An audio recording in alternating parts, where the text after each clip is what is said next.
Hello, the internet! It is Saturday, the 25th of May, 2024, and welcome back to the channel.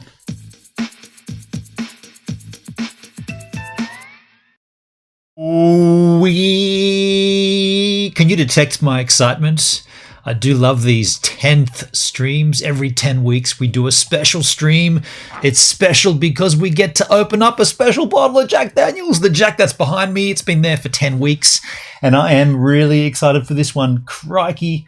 I don't even know what this means, but we're going to get into that in a moment. Yes, we are on YouTube. If you're watching and you're not on YouTube, I won't see your comments. I won't be able to interact with you. I won't be able to listen to you. I won't be able to enjoy your salient remarks about all things Jack Daniels, in particular this bottle, whatever it is. I think you guys know what it is, but I'm excited to taste this one. Real excited. I dress up on these streams every 10 weeks. I wear my best shirt. I wear my father's cufflinks, my late father's cufflinks. To be honest, I don't wear cufflinks ever, so it's an excitement just to put these things on. You know, I always put them on backwards. You know, I put them on before I put my shirt on, because putting them on when the shirt's on makes it difficult. So I put them on when the shirt's on the hanger, and then I got to put my shirt on, and then this bit is on the inside. So I can't even dress myself. I'm 48 years of age and I still can't dress myself. I'm learning though. H-Man's in the chat. Hello. Hello, Hendrik. How you doing? Smash the like button if you're here. Now, before we move any further, I'm going to say this, as I say every single time we do one of these streams. We do them every 10 weeks. We have a bottle of Jack Daniels. That bottle of Jack Daniels will never repeat itself. It sits behind me on that shelf as a prop, and then we open it and taste it, and then we will never see that same bottle back there again. With that in mind, if you're a Jack Daniels fan and you're only on this channel right now to see the Jack Daniels content, well, I've got news for you. My Stream Deck is running a command right now that's posting links in the YouTube chat, and they're numbered. They're numbered 1 through to 33, I think. And each one of those links is every single time that we've done this on the channel. And not only that, the link that gets there is a timestamp link. So not only will it take you to the stream, but it'll take you to the direct point in the stream when we actually crack the Jack. So you can cut all the waffle and go straight to the cracking of the Jack. Now I'm going to read through them just for shits and giggles. 1907 was the first bottle we opened, and I always talk about this. It's an Australian-only release of Jack Daniels. Funny, we get one in Australia. We get a lot less usually, but we get this one. No one else gets this. It's what they call the white label Jack Daniels. It's a little less alcohol volume, 37% versus the standard 40, and it's a bit sweeter than regulation Old Number 7. And I favor it. I think it's one of my favorites. It's also a bit cheaper than usual Jack, so it's all the good things. Thank you, Jack Daniels, for that for Australia. Then we went on Tennessee Fire, Legacy Edition 1, Tennessee Honey, Old Number 7 1 litre. Like I said, the bottle will never repeat, but you can do a 1 litre skins. Old Number 7 1 litre, Old Number 7 50 mil, Winter Jack. That was awful. I did not like that. Red Dog Saloon, I like that. Goose's Bold Selection 2019 2, yay. Rested Tennessee Rye, yes, nice. Tennessee Tasters Selection Hickory Smoked, whoa, that was good. Man, I wouldn't mind tasting that again, actually. Tennessee Rye 50 mil, and then right there, Shyla Rose, she comes in. You know why that's interesting that you came in there, Shyla, in the chat? Because that 50 mil Tennessee Rye you gave to me. What are the odds on that? And there you are right there in the chat. Hello, how you doing? Then Old Number 7 200 mil and Old Number 7 35 centiliter. Never see those bottles again. The difference in size, right? I'm talking about the bottle, not the contents therein. Old Barrel House, the Cave Spring tasting. That was lovely. Tennessee Taster Selection Barrel Reunion number 1. Oh, shit, yeah. Sinatra Select. Whew, that was a birthday present from Charlotte to me. And that was... Whew. Tennessee Tasters Selection Barrel Reunion number 2 follows suit, doesn't it? White Rabbit Saloon, Special Edition. Then we had Tennessee Apple. Tennessee Fire with a label change. They changed the writing from gold to black, or black to gold. Gold to black. We got the bottle. We tasted it. Surprise, surprise. Tasted identical. The label didn't, though. The label was a little bit more crunchy. White Rabbit Saloon 120th anniversary. Not the special edition, the 120th. 2 different bottles. Huh? You know how we're doing it here. Tennessee Tasters Selection High Angel Share Barrels. That was lovely.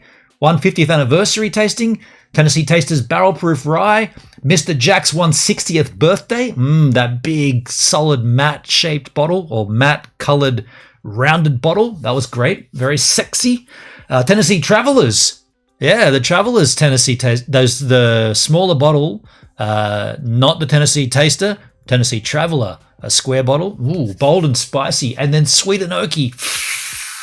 I would like to taste those again. Old number 7, 1.75 litre, the largest bottle we've ever had here. There is a bigger bottle, though.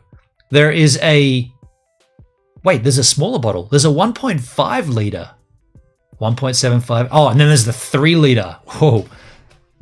I don't even know if that'd fit in that gap there. It'd go out of the frame. I think a 3 litre would be too high, but I'm going to find one. I don't know where you get those. They're specialty bottles, aren't they? Sometimes they're upside down. They hang them up from displays and shit. Tennessee Tasters Selection 14E19 Twin Blend, Tennessee Rye 70 centiliters, and then last week, 10 weeks ago, last time we did one of these streams, was number 32, the 2011 birthday edition of Jack Daniels. Hendrix saying hello to Sharla, love it. Here we are, folks. I don't want to waste your time. I don't want to waste my time. I want to open the freaking Jack. Before we do, can you hit the like button if you like this content? Please like, share, and subscribe. I see 5 watching and only 1 like. That's not cool. While you do that, though, I'm going to grab the Jack. Oh, shit, yeah. This looks cool. Wow, man. This is sweet. I don't know if it's going to be sweet or not. Let's play along on the chat there. What we've got here, folks, is Tennessee Tasters Jamaican Allspice. Jamaican Allspice. Now, let's read the details and get into the meat and the guts of this. This came out in 2020. So, amidst the COVID pandemic, this was released. It's the 6th bottle in the Tennessee Tasters series, limited edition, special run, experimental run, if you like. Only available at the distillery in Tennessee. Well, only available at the distillery and select liquor stores in Tennessee. Now, how do I have one here? Look at those love hearts in the chat. Thank you, Charlotte. Well, I'm assuming it was Charlotte. Could have been Henry. Could have been an anonymous person. How do I have one here? Spent a lot of money to get one through an Australian collector, I suppose. Expensive. $230, I think. No, 190. 220 from a store in Australia, but from a collector, a little bit cheaper. So what's special about this? This is old number 7 that's been finished for 180 days in Jamaican Allspice wood. Now, I do not know what that is. What is Jamaican? I thought when I first read Jamaican Allspice, I pictured some herbs and spices that the Jamaicans use. Apparently, it's wood. It says wood. So what the crikey is Jamaican Allspice wood? Let's use the Google machine to answer that question. Jamaican Allspice wood. Oh, didn't ask what it is. You know what? Google needs to be a ChatGPT. I'm sick of Google. We need ChatGPT as a stock standard. Allspice is one of the. Oh shit! Hold on. I meant to hit that button, and I'm on the wrong. There we go. Okay, so now we can see along. Allspice is one of the most important ingredients of Jamaican cuisine, under the name pimento. Pimento. Well, if that was an N, it would be pine and pimento. So is that pimento? Pimento. I'm going to call it pimento. It is used in Jamaican jerk seasoning, and traditionally its wood was used to smoke jerk in Jamaica. Oh, wow. And Charlotte, it sounds absolutely freaking gorgeous. So they use this. So hold on a second. So the Jamaicans use. Now it says jerk. Is that chicken? Jerk chicken? Is chicken big in Jamaica or is it beef? But the spice from the pimento plant is used to season their food, and the wood from that plant is they use it to smoke out the jerk. Fine crack of the whip, those Jamaicans. Yeah, man, that sounds awesome. Holy shit. Let's keep reading. So it does say that it is going to have a fruity and smoky on the nose, followed by subtle, that's right, spelt strange that word, subtle hints of tobacco. Tobacco? What? Dark spice and clove. All that in this little bottle? Speaking of little, it's a tiny one, 375 ml, a small hip flask bottle, you know, one of those ones that you could shove down your back seat pocket and off you go. However, this little banger pops a punch at 50 ABV, 50%. Man, this will knock your freaking head off. 50 percentile. So be careful, you know, I'm going to be careful. And as we do here on these streams, we're going to taste it neat. We're going to taste it on the rocks. And we're also going to taste it with Coke. Now, calm your tits. I heard people go absolutely mental. Why are you mixing it with Coke? You can do your Jack however you like to do your Jack. I like to do my Jack with real Coke. It's the only time I drink that crap. Not that crap. This crap. The only time I drink Coca-Cola and soft drinks in a nutshell is when I'm mixing it with a beverage. So shut up and allow me my dues. I hope we're carrying on over to the Kick machine afterwards. No, unfortunately, I'm not, Charlotte. I am working tomorrow, so I am not carrying on with Kick. In fact, I'll be only having a couple of these, and then I'll be. Well, I'm not working early, but I'm not having a. I'm not. I've got to be respectful of my job, so I'm not going to be carrying on with Kick. Maybe Hendrik can open the hen house. Speaking of opening, I can't wait any longer.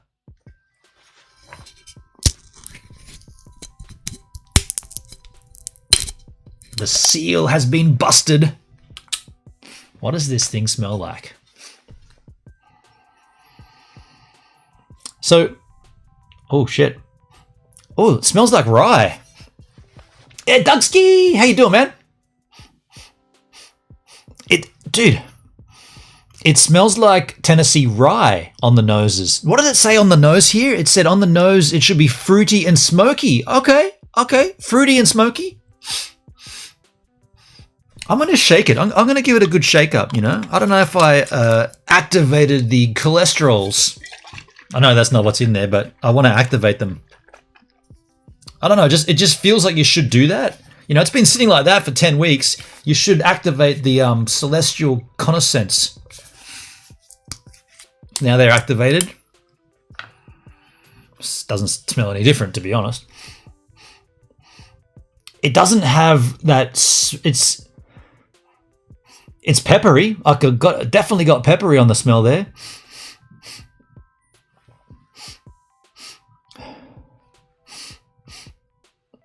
It's peppery. Oh, I didn't read the back for you. I didn't read it. Let me close it again and read it. Shit. It says here.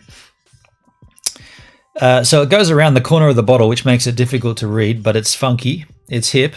Our whiskey has found a home in countries all over the globe. So it's only natural that we would search the world to discover new and rare woods to complement its character. Tennessee Tasters number 6 is an exotic. What was that noise? I don't know. Was that on there? An exotic experiment that finishes our old number 7 whiskey with Jamaican Allspice wood. The result has a nose of fruit and smoke that melts into subtle sweet tobacco, and a taste that begins with a dark spice and clove and lingers to finish long and bold. Ah, you little specific beauty. Man, I can't wait any longer. Let's drink it. Here we do it, folks. We've got a fresh glass, clean glass. In goes the Jack Daniel's Tennessee Tasters Selection Jamaican Allspice. Oh. They say you should drink it with your mouth open, and I don't know how you rewind. I don't know how else you'd get it in your mouth, but they say you should keep your mouth open so the oxygen can mix with the alcohol and it gives it more of a. Try it.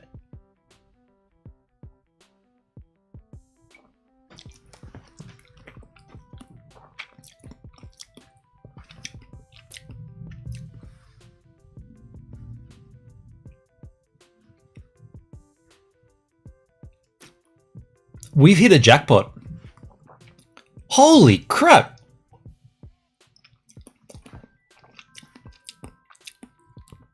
You know what we've got here? Fuck. I mean, what we've got going here is we've got the flavor of Tennessee rye, which you can get anywhere, right? Anybody can grab a bottle of that. It's harder to get this guy, but Tennessee rye you can get from mainly anyway. It's got that. But then it's got this woody, smoky, which is the allspice, I'm assuming, right? It's got that woody, smoky flavor as well. It's the two, far out, man. This is the two things that I love. Well, I remember I went nuts for my Lagavulin a number of years ago. I couldn't stop drinking the Lagavulin, the 16-year-old, the smoky one, the real peaty, smoky one. And I drank so much of it that I turned myself off of it. Well, this has got the hint of, or the undercurrent of that mixed with the peppery rye flavor. It's fantastic. What the crikey? Man, you know what sucks about this? These things are too good. They're too good and they're limited and they're expensive. It's like you can't do that to us. Either bring this out as a mainstay product and have it for everybody and have it affordable, or don't tease us. Stop teasing us. You big fat tease. Dudes, I really wish I could just sort of like, aside from talking, I wish I could somehow give you the flavor that I'm getting here. Because you, Charlotte, I know you love the rye, and I don't know if Hendrix had any Tennessee rye, but I know, Charlotte, you would go off your nuts with this. This is the oh wow, big call. Is this the best Tennessee taster? I thought Hickory Smoked was pretty damn impressive as well. And didn't you get that one as well, Charlotte? I think you got Hickory Smoked. Yeah, I think you got Hickory Smoked at one point. So that's certainly up there. I think this one might be nudging it out though. It sounds so good. It's, oh man. Oh, I can honestly say that profile is that's just checked off the check boxes on my request. If someone said make a whiskey gives and then what would the profile look like? This is it.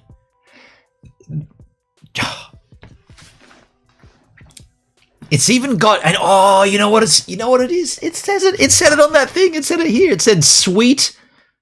No, it didn't say it. It said on the bottle. It said on the bottle, sweet tobacco or something. Dude, I just got it. I just got the sweetness. As I was thinking about why do I like it, I was remembering the 1907, the white label, and that's a sweeter Jack Daniel's. They say that it's barreled in the cooler areas of the barrel warehouse and therefore it gets a sweeter profile. Well, I'm getting a sweetness to this as well.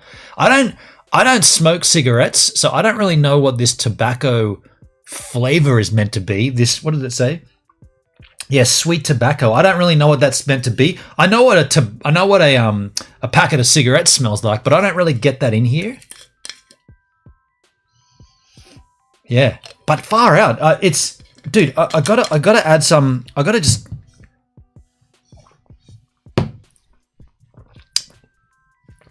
Damn, dude, that is really, really, really good. All right, I'm gonna add some ice to my glass here. One big nugget.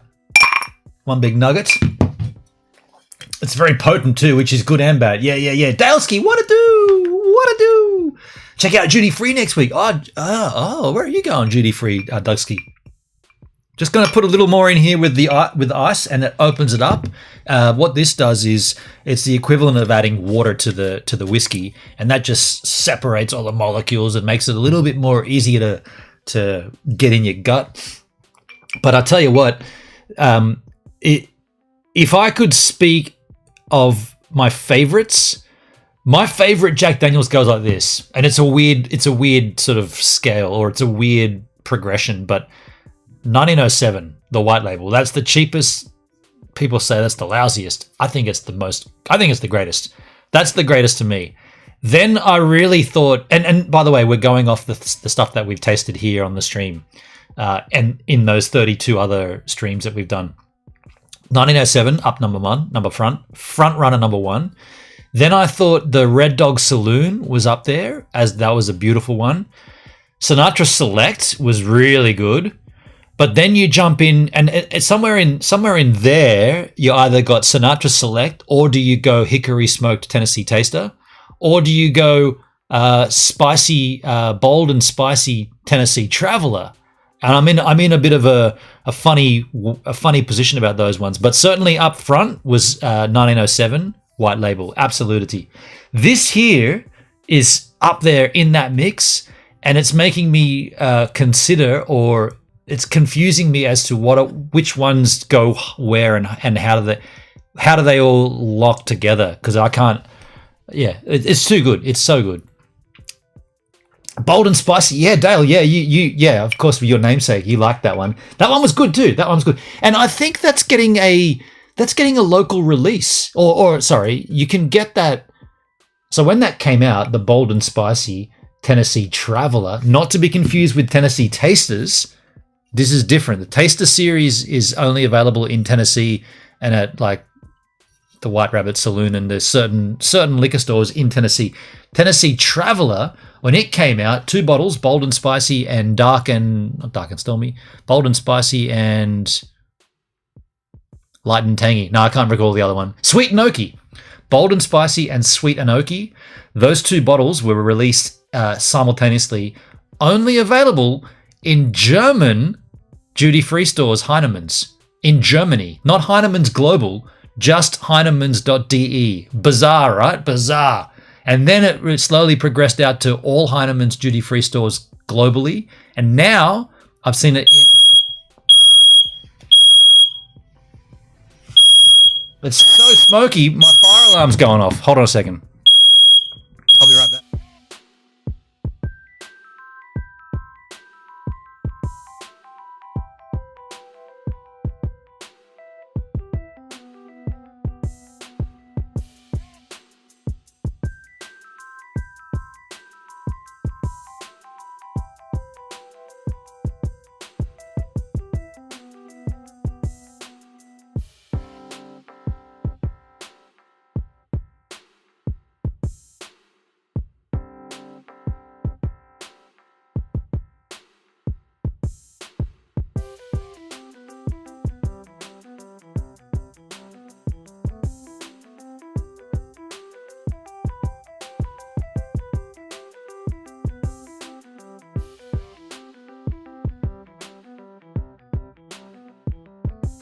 I told you it's smoky. What the fucking smoke alarm went off? I'm not. Is there anybody smoking in here? No. Is anything on fire?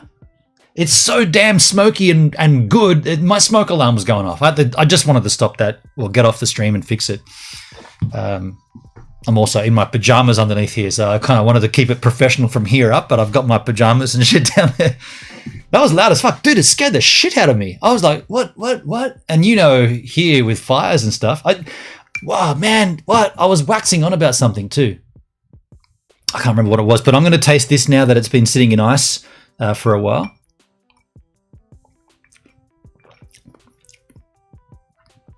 Oh, it's even nicer. It's even smoother now. Yeah, add the ice to the mix. It's like loosening it up and making it a little bit more, more palatable. Because at first taste, and also with Tennessee Rye, When you taste those ones first up, they're a little bit. It's sort of it's if you haven't had anything in your mouth, like in your palate is just like neutral pH. If you go with one of these or Tennessee Rye, the first taste it's like, and it kind of knocks you back a little bit, and you're like, oh. But once you've had a little bit of water in it and opened it up, it's a little bit more silky, I guess. Yeah, right. Wow.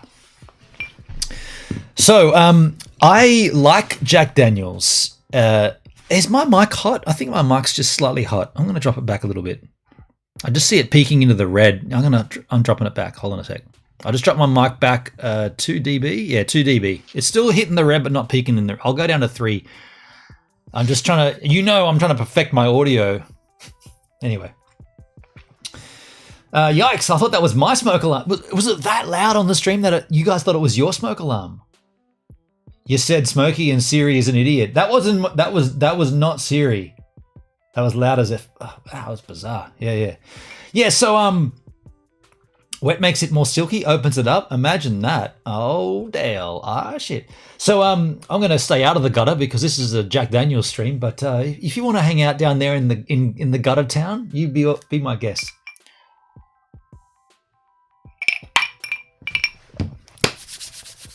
Now, how does it mix with Coke? Calm down. I can just see the whiskey. What can we call these people that almost instruct you how you should drink your whiskey? The ones that go, you can't mix it with Coke, man. Oh, sorry. I'm sorry. I didn't see the rules. Are there rules of how to drink your whiskey? People make these far-flung. You know what? I don't think that's an Australian that's ever done that. That's ever made a big hoo-ha about it. I was just trying to connect it. That didn't really work. I was trying to loosely connect the fact that Australia typically is the largest market for premixes, ready-to-drinks. Typically something mixed with cola. So what I'm saying, or what I'm loosely alluding to, is that the people that sledge other people for mixing whiskey with cola typically aren't Australians. Start with a splash of Coke. Yeah. I won't go to town, but I'm definitely putting some in here. So what I'll do is I'll add all the ice to the mix, or the small. That's a glass full of ice. Charlotte, nice one. It's your whiskey. Drink it however you damn well like. Yeah, fully, right? Like, why should anybody care what you do with your whiskey? You know what? They say, you spent $200 on a bottle of whiskey and you're going to mix it with Coke? Rewind and look at the part when I drank it neat and when I drank it with ice. Did you miss that bit? Because now I'm mixing it. Yeah, I'm trying it always. So yeah, and exactly, drink it how you like. Cheers. You can appreciate it however you damn well please. And I know how I'm going to appreciate it. In a glass with ice, that amount. And I always get a fresh bottle of pop, and it's always full strength. I don't go, what do they call it? Low sugar, Coke Zero. I don't do any of that stuff.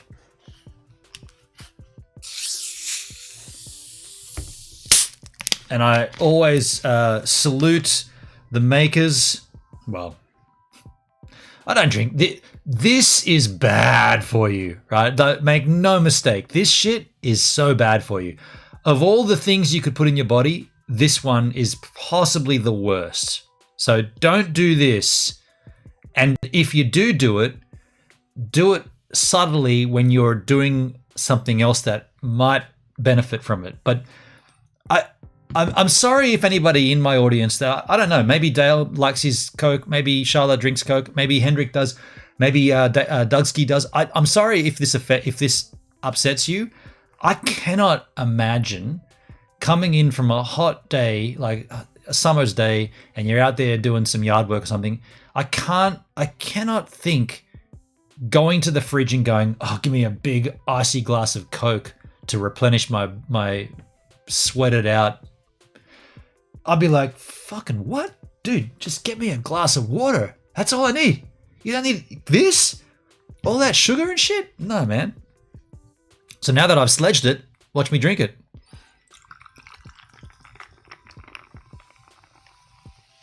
I probably should have given it a bit more height, Dre style, to get some more aeration in there. It's your stream, your Jack, your rules. Thank you, Dale. We all agree on that. Yeah. Okay. So we're all. I didn't know that we're all on the same page, because there are some people that'd be like, oh, on a hot day, a bottle, a glass of Coke with ice is refreshing. I'm like, no, it's not. Cheers.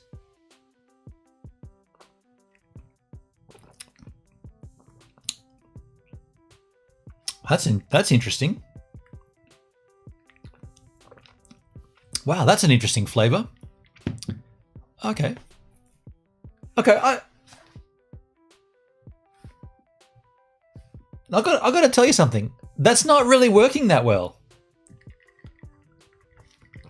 Did I put too much pop in there? Coke does hit the spot sometimes, though. A nice cold can with dinner is pretty darn good. Okay, that's exactly what I was saying. Everybody's different. I can't. I'd never ever would do that. But everybody is to their own. So you drink a can of Coke with your food? I mean, when I was younger, I used to drink milk with dinner. That's weird, isn't it? Drink milk. I'm gonna put some more Jack in there, because I don't know if I didn't have enough in or something, but it doesn't seem to have worked. I was late to the stream. Tell the bottle and backstory again. Oh, so the backstory, well, the details of this before we enjoy drinking it. It's a limited release. Came out in 2020, which is the year after the COVID pandemic. The panny was in full swing when this came out. Number 6 in the Tennessee Tasters selection range, like a limited experimental release. What they've done here is they've mixed Old Number 7, or they've finished Old Number 7 for 180 days, soaking it in Jamaican Allspice wood. And we didn't know what allspice was, and so we looked it up, and here it is. Allspice is one of the most important ingredients of the Jamaican cuisine. Under the name pimento, I'm going to say pimento, but I'm not sure if that's how it's pronounced. Under the name pimento, it is used in Jamaican jerk seasoning, and traditionally its wood was used to smoke jerk in Jamaica. Yeah, man. And so that's the details of the bottle, but there are some other things too. Only available at the distillery in local liquor stores in Tennessee. The fruity and smoky on the nose, followed by a subtle hint of tobacco or sweet tobacco, dark spice, and clove. 50% by volume, 100 proof. 50. So there's a lot of them. If you look in here closely, with your glasses or without, there's 50 alcohols in there. You can see them. There's 50. Only a small bottle though, and that's the shame of it all. It's a little hip flask, 375 ml. Look at my hand. I mean, I've got a big hand, but that's a small bottle, making my hand look even larger. A very small bottle. Dang, yet another Jack I haven't had yet. And Dale, you'll be able to get it, but you might have to spend a little bit of, like, I spent a fair amount of money to get it in Australia. So Dougski, I do like Coke, but a hot day Adam's Ale rules. Adam's Ale is water. Okay.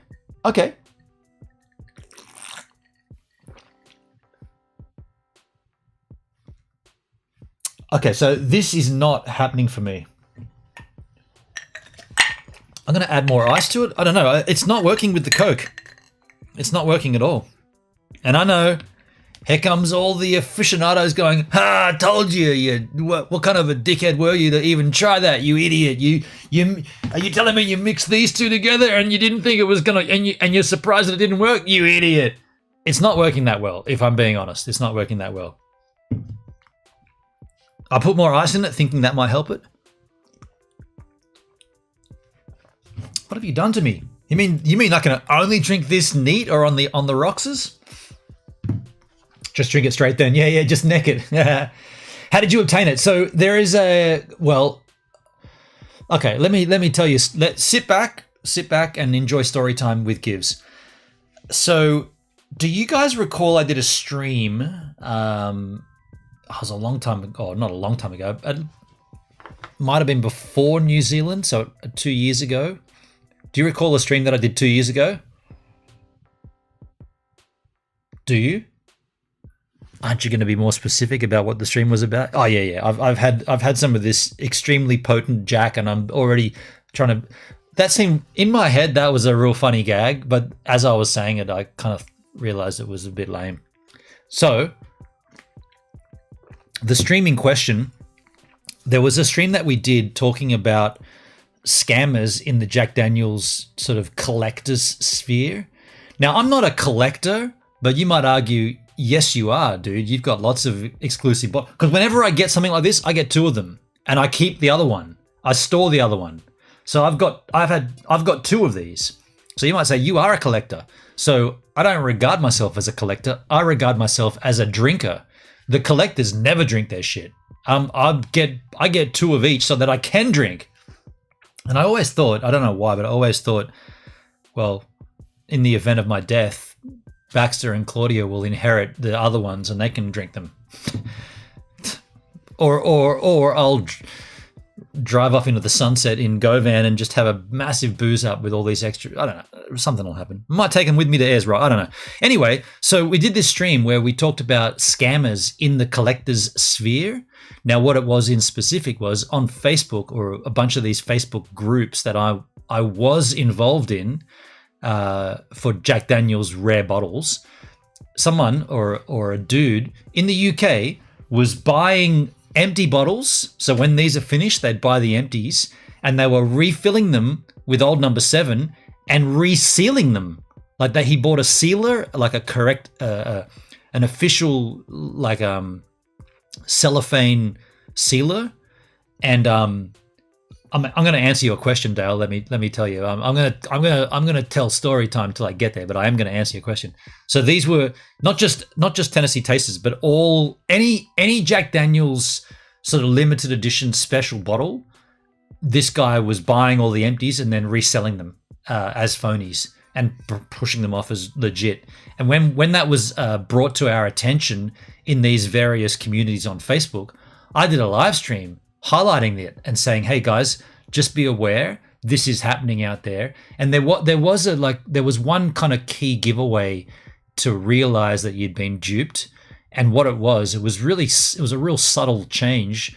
But when you have when someone seals a bottle with like shrink wrap or cellophane shrink wrap, there has to be a point where the 2 parts of the seal join up, and on the official seals, so the actual factory seals, that join has a particular pattern. And we're talking like less than a mil, like really tiny pattern. And the pattern, I can't recall if this is correct, but one of the patterns was like sort of like a figure 8 sort of pattern going all the way down the seal. And the other one was just circles on top of each other. And so if you had, I can't remember which was the legit one, which was the wrong one, but if you had one of the ones, that was how you could tell. So I did a live stream talking about that, and get this, I've never mentioned this since then, but get this. After that live stream went up and the VOD stayed up on YouTube and it's still there, I had DMs from Jack Daniels collectors abusing me, saying, take that stream down. That the content that you put up in that stream is not public, and none of the information that you presented should have been shared because it was all in private chats. And I was like, hold on. First of all, it was in groups on Facebook, and these groups are public in the sense that anybody can join them, which is how I got in there. I just joined it because I was looking for probably one of these. I was looking to see if I could get some in Australia, and someone in that group was bringing them in on a shipping container. And so I'm like, none of that's private. It's all public. Of course, it's in a group that you've got to join, but that's still public. So they were like, your stream is impacting a pending trial. I'm like, okay, if you want me as a witness, is that what you're saying? because nothing that I presented in that stream is anything but fact. The things that I presented was conversations from people in those groups talking about there's this scammer in the UK doing this. And my stream is highlighting that to the broader audience. How broad it is argumentative, because my Jack Daniel's streams get no views. But so what my point was, you guys are all talking about this and how bad it is, and you're doing it in this closed invite-only group, a series of them. It wasn't just one group, it was a series of Jack Daniel's groups. And so I did it on a live stream so that everybody else that wasn't in those groups wasn't going to get scammed by this guy. And they're like, fuck you, and take it down. And I was like, you know what? I'm not taking it down, and I'm not engaging with you anymore. I don't have any connection to any of you people aside from that I've bought bottles. There was one guy that I was I don't know, I respected quite a lot because he's an English guy and he was very nice, very, very, very cool guy. But he was like, take that stream down, man. That's fucked. Take it down. And I was like, in that stream, I didn't do anything except highlight the fact that one of your UK crew is scamming people out of hundreds of dollars, thousands in some cases.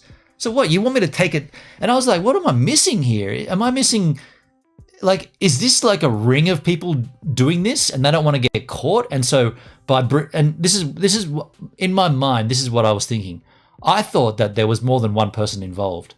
And on those Facebook groups, they had a ring of people doing this thing. And by highlighting it and bringing it to the attention, they were actually promoting it, and so that they'd all get more sales. I thought there was a whole stack of people doing it, not just one guy. So by me bringing it out of the group and saying, hey, if you're collecting Jack Daniel's bottles, just be aware, check your seals. And if you've got any seal that isn't whatever the pattern was, you've been duped. In that bottle is not Jamaican Allspice, it's old number 7, and they fucked you over.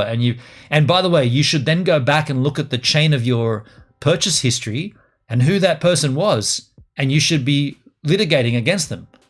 And they were like, take it down, man, take it down. And so to answer your question, Dale, how did I get this? I got this bottle before all that shit happened, back before COVID, before I did that stream, because they booted me out of those groups. So I'm not in those groups anymore. I got booted. I got booted from those groups for taking the story of a scammer, scamming people like me and everybody else that joins those groups. I got booted from the group because I said, hold on a second, we should be taking this to a broader scope. This should be out in the public. And they're like, no, keep it in the group. You're booted. So, and I know I've been booted from the Discord for DLive for asking questions. When I got booted from those groups, I was like, oh shit. I'll be honest, I went and checked all my bottles for the seal. I was like, fuck man, have they got me? Have I been duped? And I was checking all my seals going, that one looks good. And I got all of my bottles out and compared them. And I was like, no, I haven't been duped. I'm good. So they don't want me there because I was highlighting it. So it's obviously money, right? There's more to it than that. Jesus. So that's where I got this from. Back up in the chat. Zero sugar in Coke Zero, just saying. That's true. That's true. I like ice water with food, Charlotte. I'm with you. Dalesky, dang, another Jack. I haven't. Drink it straight, just neck it. Also, Dogecoin. What the fuck were you thinking? Did you watch the rest of the Captain RG3 stream? He's cool. I'd like to think that we're good. These days. I remember that stream. Hendrik remembers the stream. The Jack Scammer stream. That was a good content. You remember that? Dalesky, Charlo, Skipper, Doug, and I'll show you your wake. We'll choose. Yeah. By the way, hey, that's a good point, right? So I've got doubles of everything that you've seen on my stream. I have a second bottle of, and so clip this and put this on record. In the untimely event of my death, which, let's be fair, will happen, right? I will go. I'm not eternal. I will go. This is not the 50 Jacks talking. I will put this on record. On the event, or in the event of my death, all of you guys in the chat that are regulars, that new, and I'll leave it up to you to decide who they are, but you guys know who are the genuines, right? You can certainly come out to Australia and go through my Jack collection with Baxter and Claudia and Poopsie if she's of age, and you can drink it with them. Take it. Baxter's getting my crypto portfolio, and you guys can all get my Jack and whatever homebrew's left over as well. You got to be willing to drink old homebrew. Oh shit, that reminds me. Coming up pretty soon. What is it, 2024? It's either this year or next. No, it'd be this year. When did I break up with Haley? 2013. 2012. No, 2013. It's coming up to almost 10 years from the first home brew I made after the bust up. Why am I mentioning this? Because I've got 2 long necks of it. I kept 2 long necks of each brew I've done. Every batch of brew I've made since 2014. Yeah, dude. 2014. Oh, shit. I should take them with me to Ayers Rock. This story just gets better and it writes itself. I'm going to take... What if we die, though? Fuck. I've got 2 long necks of every batch of brew I've made starting in 2014, once I came back to Sydney after my bust up in Adelaide. Is it wrong to want Marty and I to drink the first ones? They're 10 years old, right? 10-year-old homebrew at Ayers Rock. Ooh, spiritual. That's going to be cool. I wonder if Marty will drink it with me. By the way, I sent him a message today and he didn't respond. Hope he's okay. Okay, back up in the chit chat. And be Portia if she's of age. That's right. The scammer douche, what a turd. Surely that's criminal offence. Yeah, Jack could be sued. Oh, Jack can't be sued, Dale. None of these sort of secondary market sales is anything to do with Jack Daniels. Like I bought this from a collector or from an importer. I bought this from Vanderlei Industries, an importer-exporter. Those that know will know. It's called fraud. The case I'm on now is quite interesting. US college team attempting to leave the conference. Huge dollars involved. Oh, good on you, Benham. Be very careful about accusations. False accusations can be criminal. Libel and slander. Yeah. But all I did was report on what was reported in those groups. So the reason I did that was to bring that content that was being publicly discussed, to bring it to a wider audience. I didn't say the person's name. I didn't say what they'd sold. All I did was suggest, if you've bought from collectors or importers, if you've bought from these people, you should check your seals. And if they're, I still can't remember if it was the circle or the 8 or whatever it was, but check them. And if you've got the wrong one, you've been done. That's all I did. Damn, Bannon, you're getting booted a lot. I got booted twice. Doesn't beer get skunky after maybe a year? Yeah. Beer gets homemade beer matures with age up to after a period of 4 weeks. Fuck, man, how much alcohol's in this, Jack? Have some more, that'll help. Oh shit, I'm gonna watch Avatar tonight. I probably should calm down on that. I'm gonna watch 3 hours of Avatar 2. I watched Avatar 1 last night. Great stuff.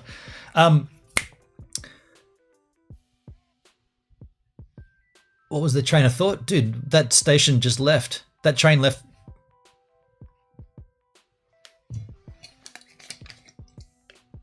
Fucking hell, man. There's 50 alcohols in here and I'm already feeling it. I've only had not even that much, dudes. Look how much is taken out of there. I've only had that much off the top and I'm already forgetting what are we talking about?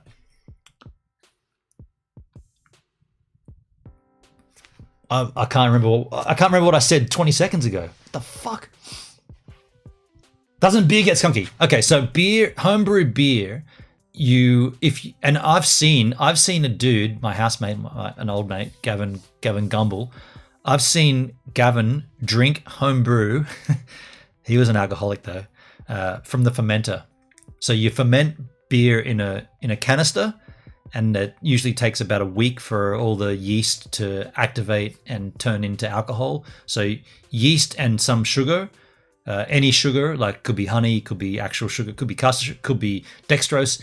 That the chemical relationship between yeast and the compound that is sucrose forms alcohol.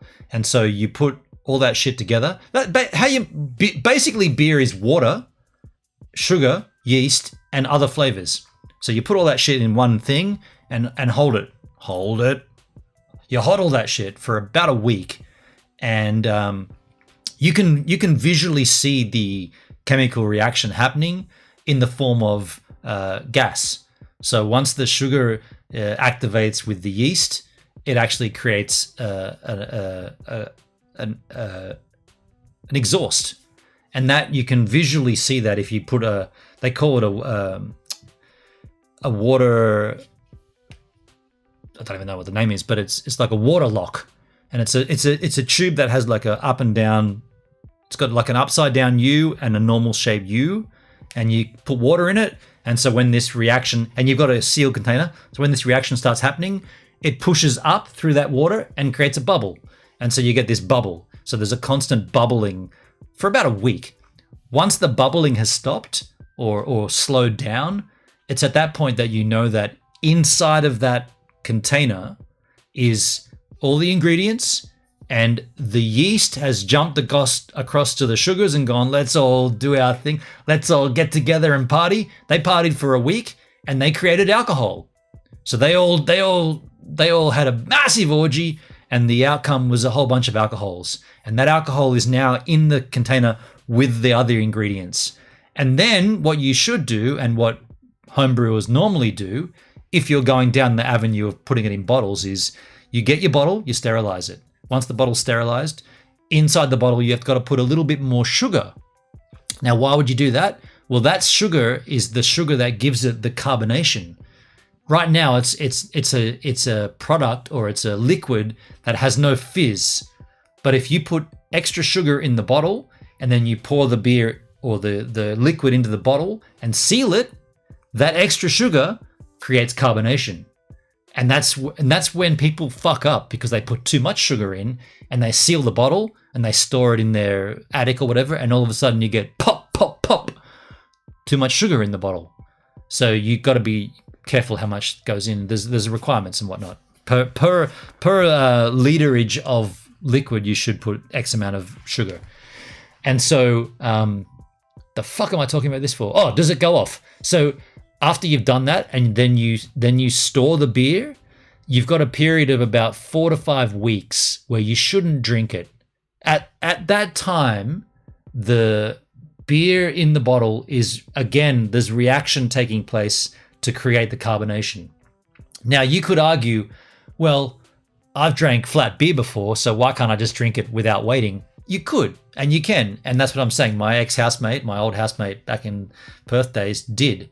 I saw him necking it from the fucking fermenter. Room temperature, just drinking it, holding the tap, opening the lid and just drinking it. I'm like, dude, come on, man. You couldn't wait another 4 weeks for that? He's like, fuck, I can't. I'm an alcoholic. I got to drink it. And I'm like, all right, dude, drink it. And he drank good 2/3 of that fucking fermenter, and then he bottled the last few. And so, yes, there is a shelf life. Once you've bottled it and then you stashed it for about 3 to 4 weeks or 4 to 5 weeks, it's good to go.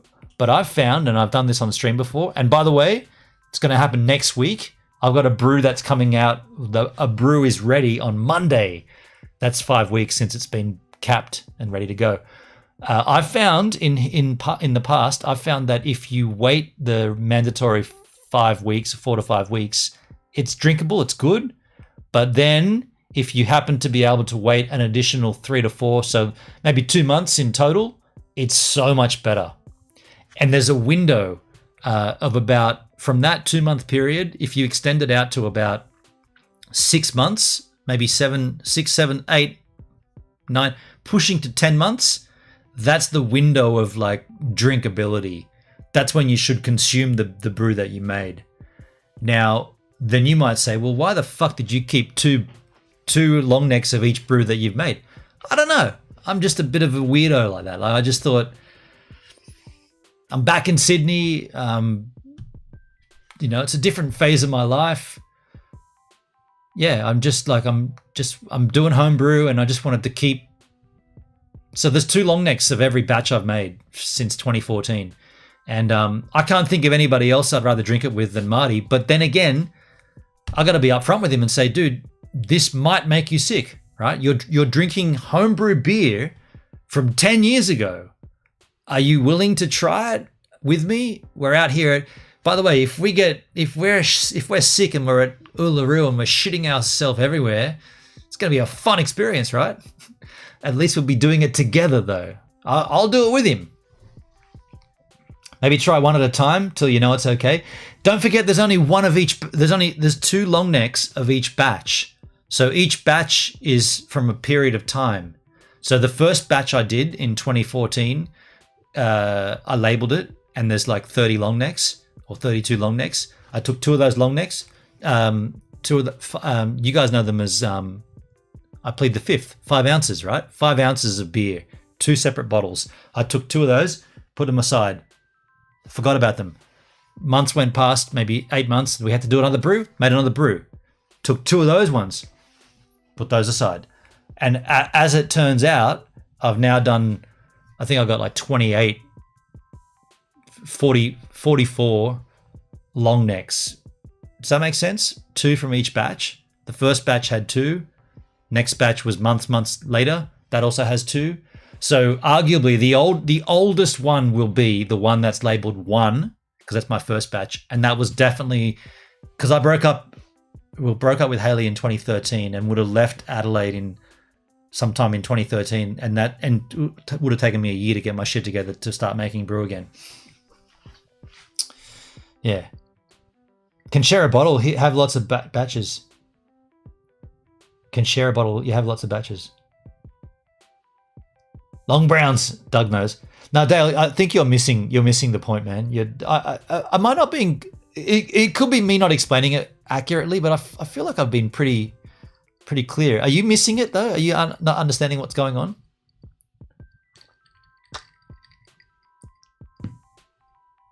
"10-year-old beer, is it cloudy?" Well, arguably yes, because it's a Cooper's. So most of those homebrews are Cooper. Oh, not all of them. Mangrove Jacks. There's also other brands I can't recall. Hendrik gets it. Yeah, Hendrik knows what I'm talking about. "You and Marty don't need your own bottle. Each is my point. Share one." Okay. So Dale. Okay. Yes, we could just share the one 5 ounce bottle for sure. However, okay, so I do a batch of homebrew. That nets me about 32 to 34 5 ounce bottles of beer. I do a batch of brew once every 5 months because I don't drink. You might say, "Fuck you, dude. You drink heaps, man. We see you drinking." When you see me drinking, that's the only time I drink. I don't drink outside of these streams, right? I work and I surf and I do my existing. I don't drink. Like I'm not the kind of guy that comes home from a hard yakka at work and just goes and gets beer and drinks. I don't. I do that with you guys. So each time I make a home brew, there's 34 long necks approximately, and I keep 2 of those long necks, 2 of those 5 ounce bottles, and I put them aside. Now, over the course of 10 years since 2014, I've done about 28 different brews, approx. Might be 25. Let's just call it 30. Let's exaggerate. Let's go. I've done 30 brews since 2014. Each one of those brews is in between 5 months, 6 months difference. Each one I've kept 2 long necks. So when Marty and I go to Uluru, I could take the 2 long necks from the first brew and say, "Dude, these are the only 2 5 ounce bottles remaining from brew number 1. Marty, there's one for you, and there's one for me. Now, if you choose to drink it, which I hope you do, you have to be aware that you are drinking homebrew beer that I made 10 years ago. Are you good with that? And if you are, roll cameras, cheers, we're drinking it on stream. That's what I'm getting at. And then if we decided to drink more, it would be the next batch. And the next batch might have been later in 2014. And the batch after more than likely would have been in 2015. So that one might only be 9 years old. But each one of them, only two 5-ounce bottles left. Okay, wait till after Airs Rock in case makes you both sick. Yeah. Are you going to make a special Northern Territory brew for the trip? That's a good idea. 5-ounce bottles? Your bottles look way bigger than a 5-ounce. Hey Siri, how many milliliters in 5 ounces? 5 fluid ounces is 147.87 milliliters. Fuck, I got that wrong. What the hell? Okay, yeah, Dale, you're right. Why did we have that? I plead the fifth. Oh, the fifth is a shot? The fifth is 150. Hey Siri, how many ounces in... fuck, cancel that. I found some web results. I can show them if you ask again from your iPhone. I don't want to do that again. Siri, how many milliliters in 5 ounces? I think she said 110. 5 US fluid ounces is 0.15 liters. Why the fuck did she answer all? Did you... One answers and then the other one chooses to... Shut the... What are we in competition here? 0.15 liters. Okay, Dale, you're right. Hey Siri, how many ounces in 750 mil? Here's what I found from the Daily Buzz. 25.4 fluid ounces are there in 750 milliliters bottles. Okay, 25 ounces. There you go, Dougski, snap, 25 ounces in a bottle. Thank you, man. Cheers, Siri. 25 ounce. Okay, so my bad. I've been saying it all wrong. So I thought when we pleaded the fifth, we opened up a fresh bottle. Pleading the fifth back in the day on D-Live was just having a nip. Okay, makes sense. I plead the fifth. Yeah, okay. Okay, so are we clear? I'm definitely... Oh, but Doug, are you going to make a Northern Territory brew? Probably should, right? If we're going to go in August, in July, I should put down a special brew and call it Northern Territory Brown. We should make it brown, like a dark, dirty brown ale. But then I've got to get... Fuck, then I've got to bring... No, I can't do that because then I've got to get literally 30 long necks that I can throw away. So what you probably don't know, or what you might... I guess why would you know? By the way, for those that are watching this for the Jack Daniels content, we're far past that now. We're in waffle zone now. I'm gonna waffle for another... Fuck, we've already been going. I'm gonna waffle for another eight hours, another half an hour.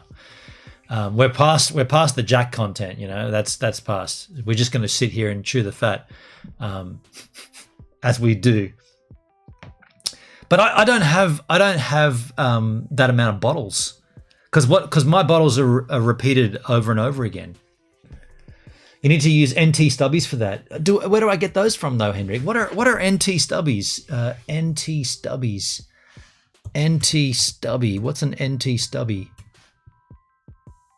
Northern Territory draft. A Darwin NT draft is a lager produced by Carlton United Breweries. The Darwin Stubby. The Darwin Stubby refers to several large beer bottle sizes in Australia. It was first introduced in 1958. Shit. 80 ounces. 2.25 litre. Fuck me. That's a big beer. 79 fluid ounces. It's kitsch status in Australian folklore. Huh. Anybody got any? Where can I buy some? Darwin Stubby buy.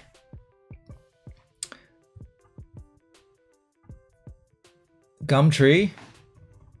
I can buy one for $14. Get the fuck out. 3 for $50? Are you kidding me? Yeah, Hendrik, nice idea. That ain't gonna happen though. That ain't gonna happen. Just saying. I'm not buying. I'm not paying more for the vessel than the beer's worth.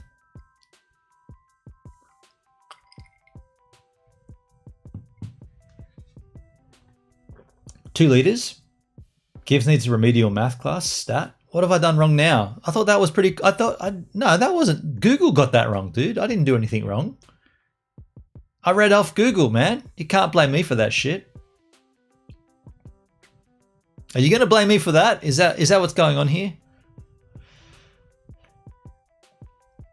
Do you reckon Marty will drink it though? If I tell you what. Put this on the calendar or mark this down. I'm taking those two long necks. Oh, should I? Okay. All right. Hold up. Reverse a bit. Back up.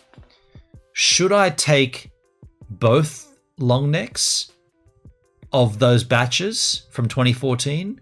Or should I only take one long neck and stash the last one? Now, why would I be stashing it? For later. How much later should I stash? I don't know. Like, if I take both of those long necks, once they're drunk, they're done. There's no more from that batch. Take one, stash the other. 5 ounces. That's that's pretty All the while that I was talking about that 5 ounce thing, you're like, the fuck is he talking about, dude? That's like this little amount. What is he talking about?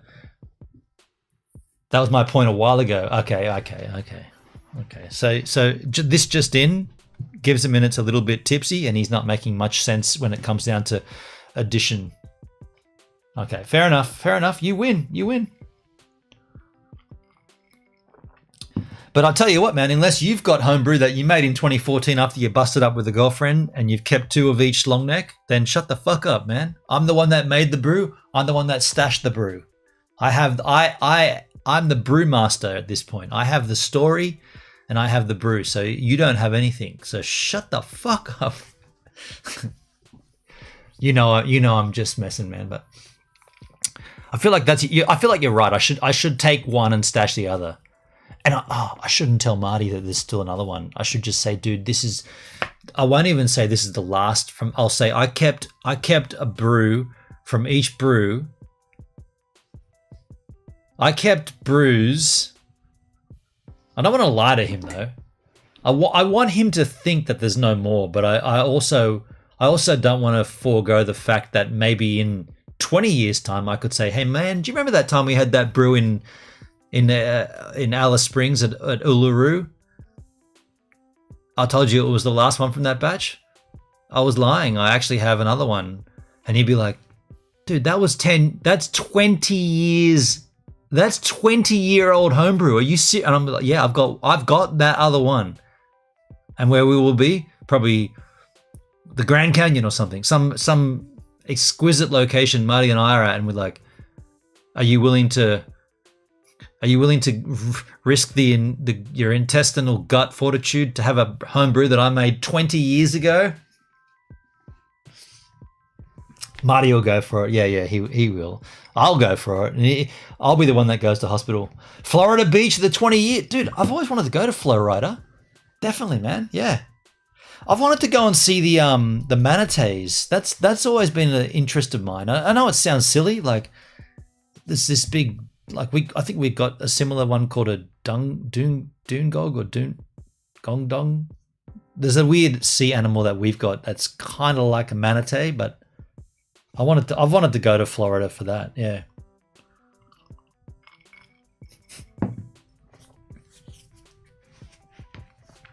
Holy fuck, we talk a lot of shit here. Is this what my streams are normally like? Just waffling on? Let me swap topics a bit here. Dugong, that's the one, Hendrik. What did I say? Dungog. I said a suburb name, right? Dugong. We got a dugong. Let's find out what a dugong is. Dugong. Manatee, dugong or manatee? Manatees and dugongs are related to each other, and while they are very similar in appearance and behavior, there is one key difference: their tails.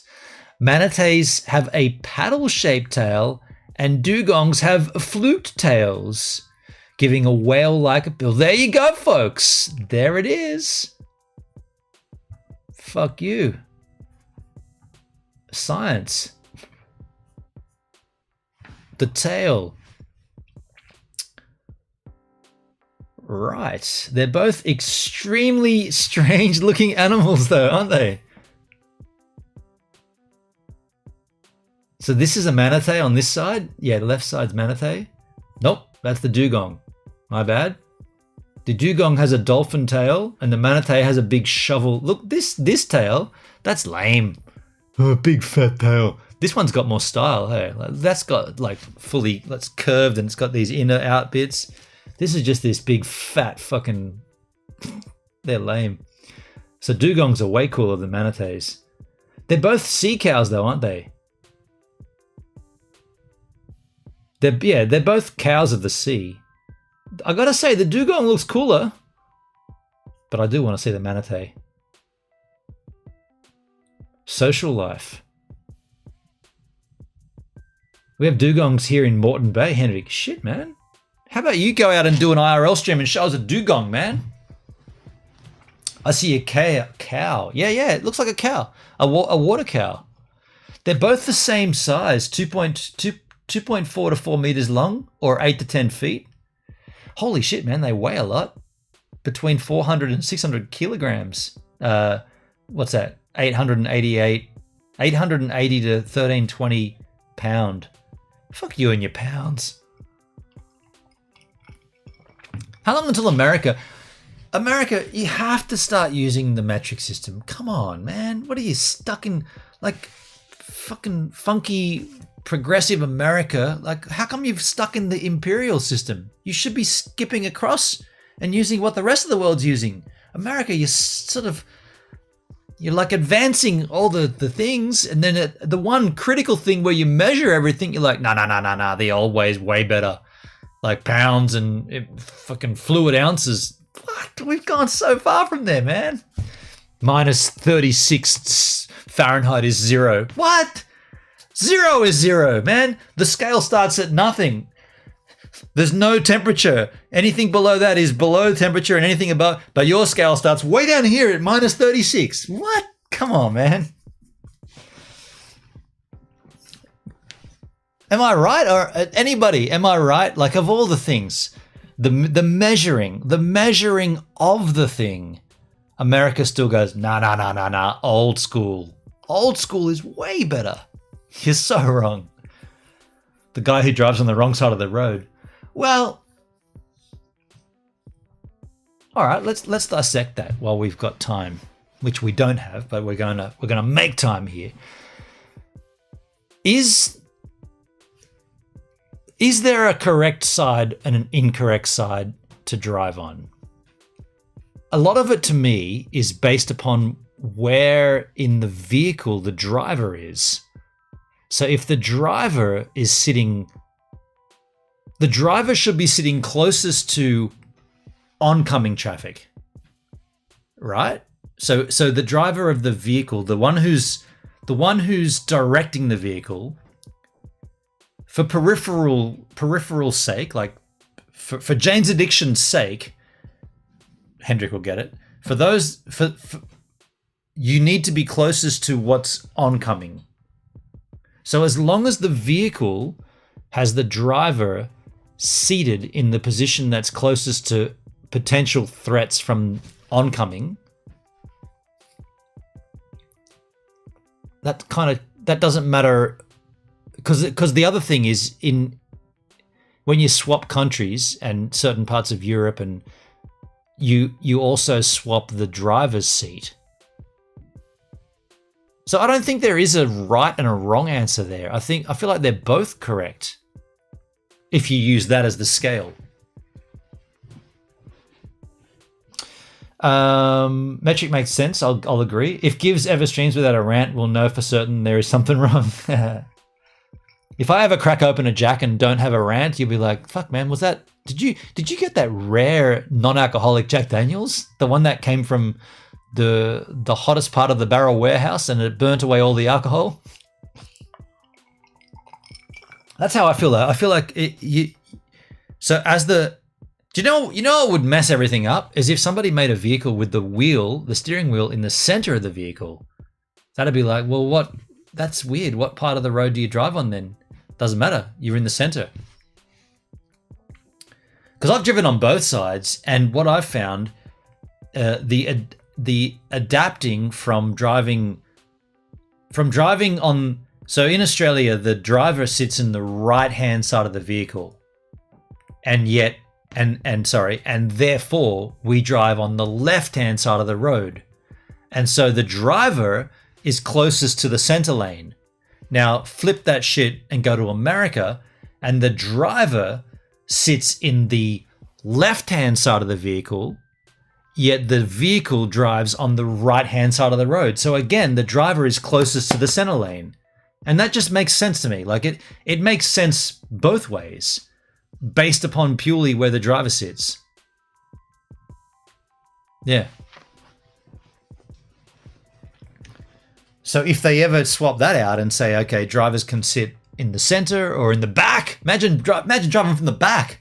Be like, fuck, man, now we've got to swap the direction of the vehicle as well, because you're in the... Are you driving back there? Yeah, I'm in the back seat driving. You're a back seat driver. So the vehicle has to go reversed, and then which side... And then it becomes all kinds of confusion. And what I found, and Dre, God bless Dre from Tracer, the drummer, he told me, or he said to me, because he was there with me, he was in the passenger seat, the first time I ever drove on the other side of the road, he said, all you got to think of is your peripherals. Just keep the van we were driving had a big rear view mirror, and part of the mirror was pointed. There were two sections on the what are they called? The outside, not the one in the center, because you can't see shit back there. There's just bunks and shit. But on the side of the vehicle, part of the mirror pointed down, so you could see the lane marking, either the side of the road or on the other side, the center lane. And he said, just keep those lanes, keep just checking that and make sure. And he said, you'll take a while till your peripherals kind of kick in. And he said, once your peripherals kick in, it's no different. But what will fuck you up, and what did fuck me up, the first time you hit a roundabout, holy fuck, dude. Wow. First time I hit a roundabout in Germany, I was like, oh shit, what am I doing? Hang on. Think about what I would do in Australia and just do the opposite. Okay, so I would normally look that way and make sure that's clear. And I'm going to go, okay, so in this case, I'm going to make sure that's clear, and I'm going to look that way to where I'm going. Okay. It's not that difficult. You know what would fuck everything up? And I said this. So, and this is weird too. Like, why is this way? But when you get to another country that drives on the opposite side of the road, the pedals are still in the same place. It's really strange, actually. When you get in a manual transmission vehicle in Australia, the gear stick's on your left, and going from left to right in the pedals, left is clutch, brake, gas, wheel. Left hand on the gear knob. So if you've got a stick shift, column shift, it's up here, but if you've got a like floor mounted, it's down there. And so left foot clutch, right foot first pedal, brake, right foot second pedal, gas. Go to Europe, you're in a vehicle, all of a sudden you're on that side of the vehicle and you've got your hand on the wheel, and on your right hand is the gear knob down below, and yet the pedal, left foot clutch, right foot first pedal brake, right foot second pedal gas. Imagine it was the other way. Imagine right foot was clutch, first foot left pedal brake. Oh fuck, far left pedal gas. Oh my god, that would be so strange. And why isn't it that way? Why did the world... That's kind of like kumbaya. Hey, the world just went, okay, we'll all agree. I think we can agree. The pedal, the left-hand pedal, no matter where you are, should be the clutch, and the right-hand pedal should be the gas. Okay, we might not call it gas, we might call it accelerator or petrol, but it's going to be the one that gives the thing the movement. We can all agree. We're going to drop bombs on everybody and we're going to fuck shit up across the planet, but we can all agree that that left pedal, that's always going to be the clutch. And if you don't have a manual transmission, you got an automatic, then that left pedal will be the brake. Can we all agree on that? Play. Everybody else, come and join the sandpit. We're all playing happily, happy times. Jesus. Is that not a good point though? Like I know I'm a little toasty here, but is that not a salient point? Of all the things that we've agreed on as like people and as humans on this planet, how did we agree on that? Why aren't there cars? Google it. Why aren't there cars? Why aren't there cars with the clutch? We need ChatGPT. Clutch on the other side.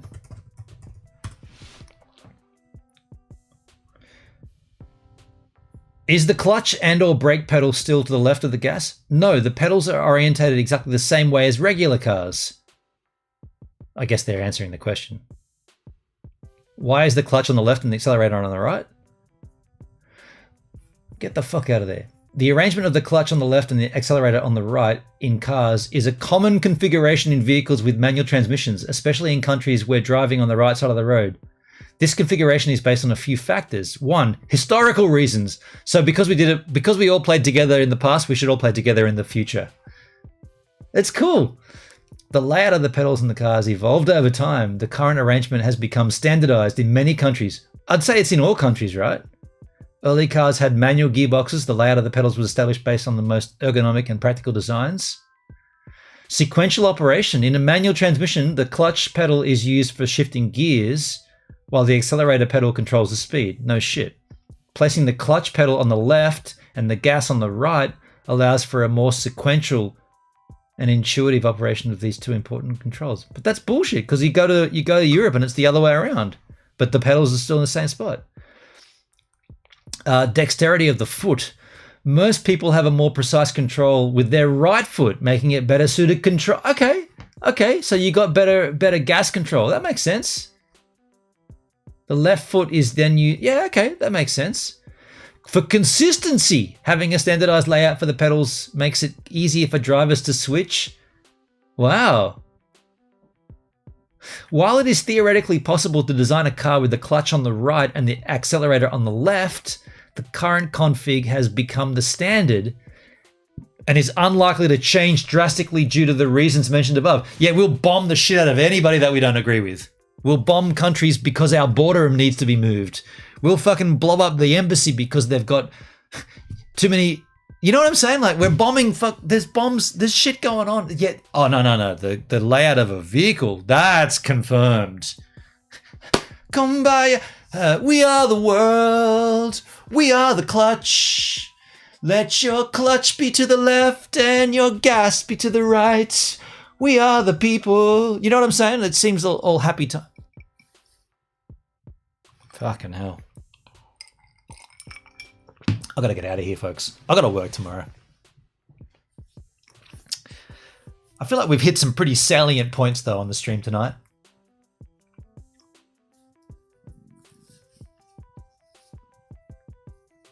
Whenever you come across someone that you don't agree with, maybe there might be an interracial blur, let's just say, like a blurring of the racial stereotypes. You could just go, if maybe they're Jamaican Allspice, you could say, yeah, man, but you also have your clutch to the left, man. Salute, man. And it's like, yeah, clutch to the left, gas to the right. Yeah, man.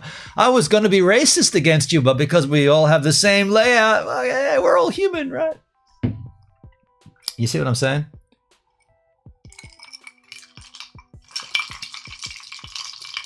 So I'm going to watch the second Avatar tonight. Have you guys seen it? The Way of Water? I saw the first one last night, and I got to say, I was pretty impressed. I have seen it before. I saw Avatar, the first one. I feel like I saw it a long time ago, and there was a point where I was impressed by it, but I couldn't remember what the impressed part was. fuck, that doesn't really come out exactly how I meant it. I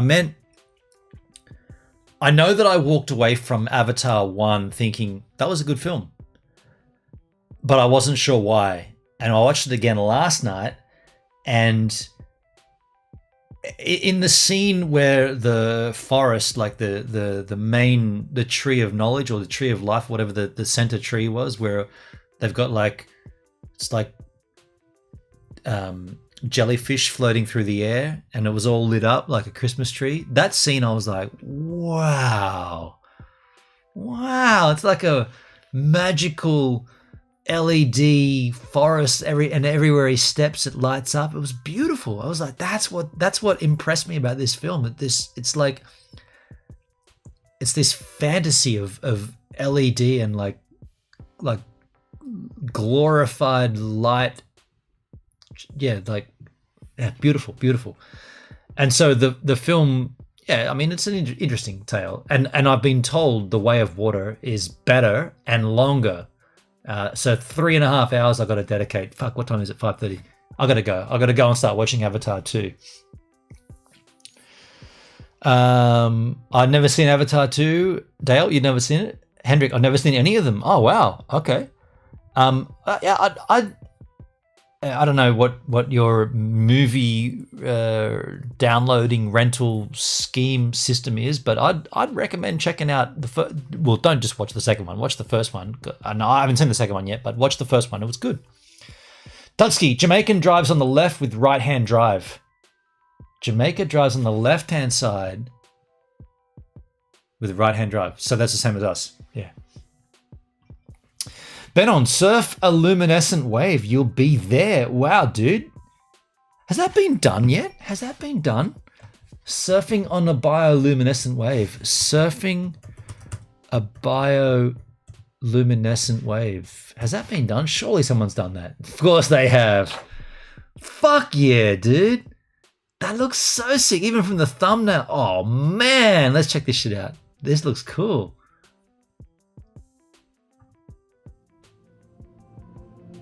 I'll just kill the audio. How come it's right? Oh, wow. I was about to call bullshit on that, but that's definitely bio. Huh.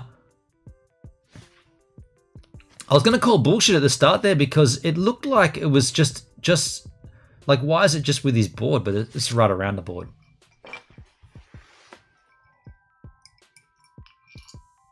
This is from San Diego.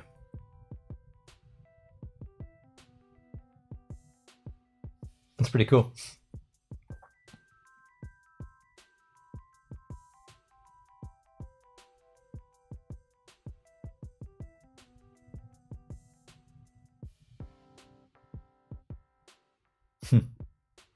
Yeah, so basically what you've got here is bioluminescence, and I think have we talked about it on stream? I feel like we've talked about it. I feel like we've discussed it. I mean, I see it a lot around here. It's this weird sort of algae that blows in. Usually it comes in on a southerly winds, not always, but that's typically when it comes in, and it's this kind of like, it's like a pinky orangey algae in the daylight, like in the daylight hours, you can see it clear as anything. It's this weird kind of like, looks like, we call it fairy floss in Australia, but you guys in America know it as cotton candy. It looks like cotton candy. It looks like orangey, like a mix of orange and pink cotton candy floating in the water. And that's what it is. Yeah. Yeah, we covered bio. Yeah. All right, well, dudes, can I just say again, thanks for being here. I really love these Jack streams because we get to open up this weird bottle, and like, I gotta say, just to dovetail it back to the start, this is really, really good. Really good. Is it worth $220 Australian? Fuck no. But is it good? It's great. It kills me that you're probably never gonna be able to taste it, but I'm loving it. And yeah, it's like I said earlier, it sucks that Jack Daniels does this, because this should be commercially available for everybody to involve or to engage in. Maybe it should be like the Bonded series. It's a little bit more expensive, but it's there. Whereas this is like not there. It's only there in Tennessee. And unless you were there at the time in 2020, you can't even get it. So kind of sucks. I love it, but it kind of sucks. But I love these Jack Daniel's streams because we get to open up a special bottle. And that means there'll be another bottle there next stream. I don't know what it's going to be yet. I haven't decided yet. I've got a few that I've got, but I haven't decided yet. So there'll be a new bottle there next time we stream. I am working tomorrow, but I will tell you this. And I know I said it before, but I am almost ready to do a Govan stream. Like so close. So close to doing the first Govan stream. It'll be like a test stream, but it'll be a walkthrough. Maybe I'll go camping and just do a walkthrough of the van and the updates and everything.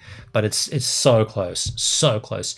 Funny little. No, I won't tell you that. Anyway, fun stream, bit weird at times, but loved it. Yeah, it was definitely a weird stream. Yeah, I'm working tomorrow. I'm working on Sunday, so I guess I'll see you guys on. I'm not working on Monday, so I'll be doing a cryptocurrency stream.